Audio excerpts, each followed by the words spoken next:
Mystery of structures at Loretto Chapel. Deep in the southwestern United States is Santa Fe, the city of Holy Faith. It was here that in the 1800s, 7 nuns set up a school for girls, and when the time came, they built a chapel. This is where the legend of the Loretto Chapel staircase began, and ever since, faithful visitors have been flocking to the church to get a peek at the subject of the Santa Fe miracle, the chapel stairs. History of the Loretto Chapel. During 1872, the bishop of the Santa Fe Archdiocese was Jean-Baptiste Lamy.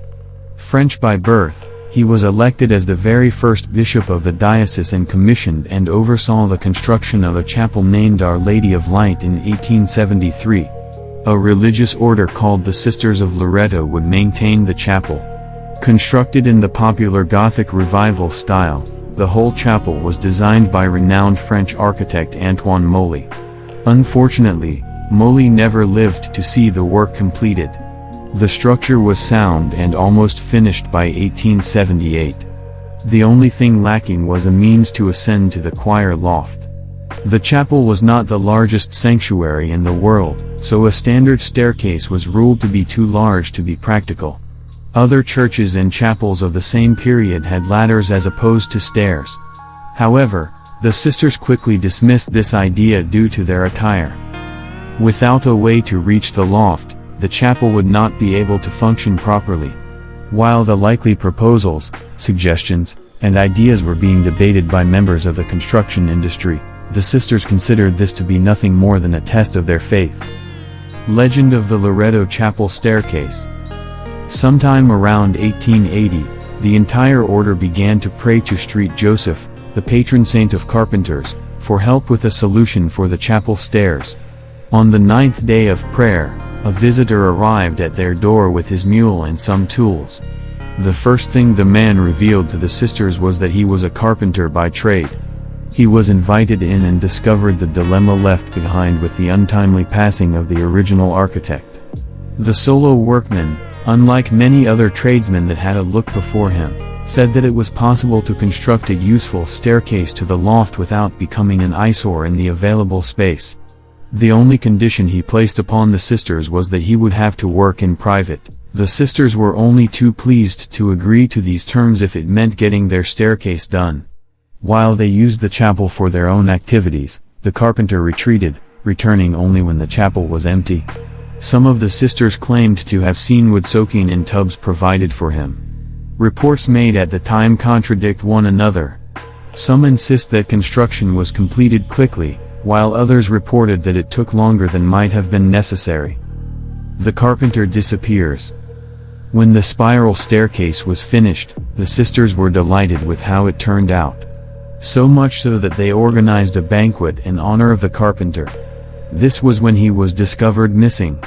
At no time during his work did he identify himself. He never asked for, nor received, payment for his labor or even supplies. Exactly who this man was is just one of the many mysteries surrounding the Loretto Chapel staircase. Construction mysteries. Another mystery is the construction of the Loretto staircase itself. There are no central column or support beams, and it appears that all the weight is self-supported at the base. The craftsman did not use nails or glue, he only used wooden pegs to secure the steps. Additionally, there were no railings. The legend says that some of the nuns were so afraid to descend the 22-foot drop that they would crawl down on their hands and knees. There are only 33 steps, however, the staircase wraps around 360 degrees twice. The number 33 is a significant number, being the age of Jesus at his crucifixion. The sisters were adamant that it was Joseph himself who came to their rescue. Thus, people have given the stairs the nickname, St. Joseph's Staircase. Local trade suppliers were contacted in an effort to track this craftsman down. None of them could help with inquiries in any way at all.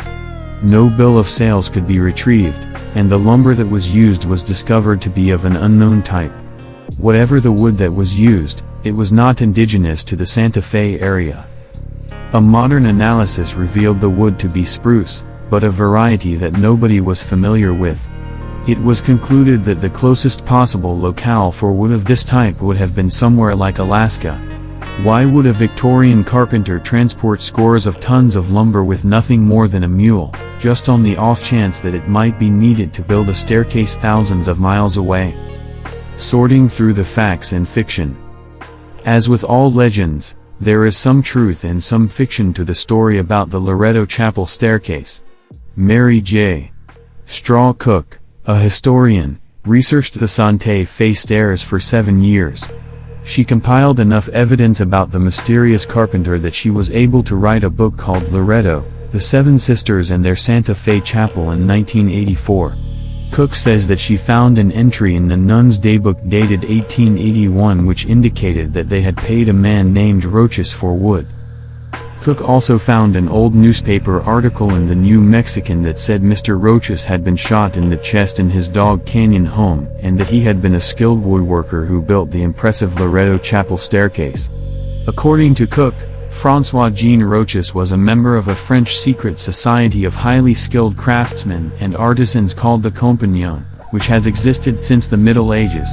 Cook says that Roches came to the U.S. specifically to build the Santa Fe staircase and that he had the wood shipped from France. Mr. Roches is buried at Our Lady of the Light Catholic Cemetery. The Persisting Miracle. The inspirational legend resulted in the creation of books and a 1998 movie, called The Staircase, starring Barbara Hershey and William Peterson. While some of the legends may have been demystified with information about its supposed builder, many people who have seen the stairs claim this makes it no less of a miracle. Where did the inspiration and knowledge come from to build a stunning staircase that still impresses even the best craftsmen around today? What cannot be debated is the marvelous work of art that was left behind. It can still be seen today, but the chapel is more of a corporate venue and museum these days. Significant events of a religious nature, such as weddings, can still be conducted there. Most visitors do actually come just to see the Loretto Chapel staircase that some have dubbed miraculous.